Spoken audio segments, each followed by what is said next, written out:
ನಮಸ್ಕಾರ, ನಾನು ನಿಮ್ಮ ಮಂಜೇಶ್, ಪಬ್ಲಿಕ್ ಒನ್ ಮೀಡಿಯಾ ವೀಕ್ಷಕರೇ. ಇನ್ನೇನು ಅರಣ್ಯ ಭವನದಿಂದ ಮೈಸೂರು ಅರಮನೆಗೆ ಆನೆಗಳು ಹೊರಟಿವೆ. ಬನ್ನಿ, ಇವತ್ತಿಲ್ಲಿ ಪೂಜೆ ನಡೀತು ಅರಣ್ಯ ಭವನದಲ್ಲಿ.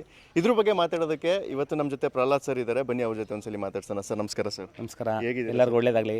ವಕ್ರತುಂಡ ಮಹಾಕಾಯ ಕೋಟಿ ಸೂರ್ಯ ಸಮಪ್ರಭ ನಿರ್ವಿಘ್ನಂ ಕುರುಮೇ ದೇವ ಸರ್ವಕಾರ್ಯೇಷು ಸರ್ವಥಾ. ನಾಡ ಹಬ್ಬ ದಸರನ್ನ ಮಾಡ್ತಾ ಇದ್ದೀವಿ. ಎಲ್ಲ ಯಶಸ್ವಿಯಾಗಿ ನಡೀಲಿ. ತಾಯಿ ಚಾಮುಂಡೇಶ್ವರಿಂದ ಪ್ರತ್ಯಕ್ಷ ಗಣಪತಿ ರೂಪದಂತಹ ಆನೆಗಳನ್ನ 9 ನವಗ್ರಹಗಳು ಬಂದಂಗೆ ಶುಭ ಕಾರ್ಯ ಮಾಡಲಿಕ್ಕೆ 9 ನವಗಳಿಗೆ 9 ಆನೆಗಳು ಬಂದಿದೆ. ಇದನ್ನು ವಿಶೇಷ ಪೂಜೆಗೆ ಮಾಡಿದ್ದೀರಿ. ಬೆಳಗ್ಗೆನೆ ಗಣಪತಿ ರೂಪ ಅಂತ ಆನೆಗಳಿಗೆ ಕಾಲು ತೊಳೆದು ಕಾಲಿಗೆ ಅರ್ಶಿನ, ಕುಂಕುಮ, ಅಕ್ಷತೆ, ಹೂವು, ಗಂಧ, ಪತ್ರಗಳನ್ನ ಇಟ್ಟು ಪೂಜೆ ಮಾಡಿ ಗಣಪತಿಗೆ ಇಷ್ಟವಾದಂತಂದರೆ ಭಕ್ಷ್ಯಗಳು, ನಾನಾ ಥರ ಭಕ್ಷ್ಯಗಳು, ಚಕ್ಲಿ, ಕೋಡವಾಳೆ, ನಿಪ್ಪಿಟ್ಟು, ಕರ್ಜಿಕಾಯಿ, ಒಂದು 21 ಥರ ಎಲ್ಲ ಸೇರಿ ಮೋದಕಗಳ ಸೇರಿ 21 ಥರ ಭಕ್ಷ್ಯಗಳನ್ನ ಕೊಟ್ಟು ನೈವೇದ್ಯ ಮಾಡಿದ್ವಿ. ಎಲ್ಲ ಥರ ಹಣ್ಣುಗಳನ್ನ ಕೊಟ್ಟು ಪೂಜೆ ಮಾಡಿ ಗಣಪತಿ ಅರ್ಚನೆ ಪೂಜೆ ಮಾಡಿ ಎಲ್ಲರಿಗೂ ಒಳ್ಳೆಯದಾಗಲಿ ಅಂತ ಪೂಜೆ ಮಾಡಿದ್ವಿ. ಸರ್, ಇದು ಎಷ್ಟೇ ವರ್ಷ ಸರ್ ನಿಮ್ಮದು? ನಂದು ಇದು 27ನೇ ವರ್ಷಕ್ಕೆ ಕಾಲಿಟ್ಟಿದ್ದೀನಿ.